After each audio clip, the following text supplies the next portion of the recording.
আমাৰ অসমৰ অস্তিত্ব ৰেখাৰ ছবছৰীয়া যি আন্দোলন তাত 855 জন শ্বহীদ হৈছিল আৰু 1983 চনৰ 20 মাৰ্চৰ দিনটোত এই জামুগুৰিটো সপ্ত শ্বহীদ হৈছিল। গতিকে আমাৰ শ্বহীদ দিৱস যিহেতু 855 জনৰ একেলগে ৰাজ্যিক ভিত্তিত প্ৰদৰ্শন ছাত্ৰ সন্থাকে ধৰি জাতীয় সংগঠনসমূহ বা যিখিনি সংগঠনে পাতি আহিছে যে 10 ডিচেম্বৰ দিনটোত সকলো শ্বহীদক স্মৰণ কৰি পেলাই শ্বহীদ দিৱসটো উদযাপন হৈ আহিছে। আৰু আমাৰ ভাৰতীয় জনতা পাৰ্টি যিটো জনতা পাৰ্টিৰ যুৱ মৰ্চা আমাৰ ৰাজ্যিক সমিতিৰ তৰফৰ পৰাও এই দিনটো আমি উদযাপন কৰি আহিছোঁ।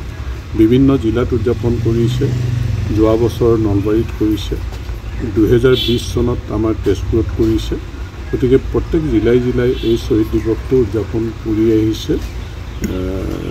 তেনেকৈ এইবাৰ আমাৰ শোণিতপুৰ জিলা আমাৰ বাৰেচৰীয়া ভাওনাৰ পকামূৰা পথাৰত এই শ্বহীদ দিৱস আমাৰ ভাৰতীয় জনতা পাৰ্টীৰ যুৱ মৰ্চাৰ ফালৰ পৰা ইয়াত ৰাজ্যিক ভিত্তিত অনুষ্ঠিত হ'ব। আৰু এই শ্বহীদ দিৱসলৈ আমাৰ অসমৰ মাননীয় মুখ্যমন্ত্ৰী ডক্টৰ হিমন্ত বিশ্ব শৰ্মা ডাঙৰীয়াও মুখ্য অতিথি হিচাপে অংশগ্ৰহণ কৰিব।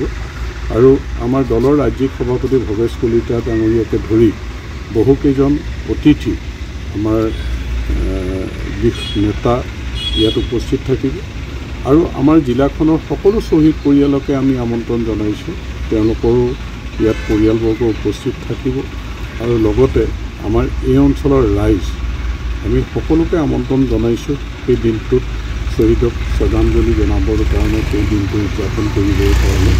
গতিকে বাৰেচৰীয়া ভাওনাৰ ঐতিহ্যমণ্ডিত বাৰেচৰীয়া ভাওনাৰ পকামূৰা পথাৰত এই 10 ডিচেম্বৰ দিনটোত আমি সকলোৱে মিলি শ্বহীদৰ প্ৰতি শ্ৰদ্ধাঞ্জলি জনাম। আৰু সেই অনুষ্ঠানটো সুন্দৰকৈ উদযাপন কৰিবৰ কাৰণে সকলো ৰাইজে, যিটো আমাৰ শ্বহীদ পৰিয়ালৰ লগতে নিৰ্যাতিত লগতে অসম আন্দোলনত জড়িত সকলোৱে সহযোগিতা আগবঢ়াব।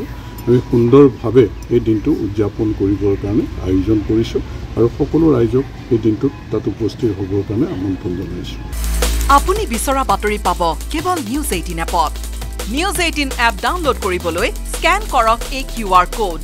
গুগল প্লে ষ্টৰতো পাব এই নিউজ 18 এপ।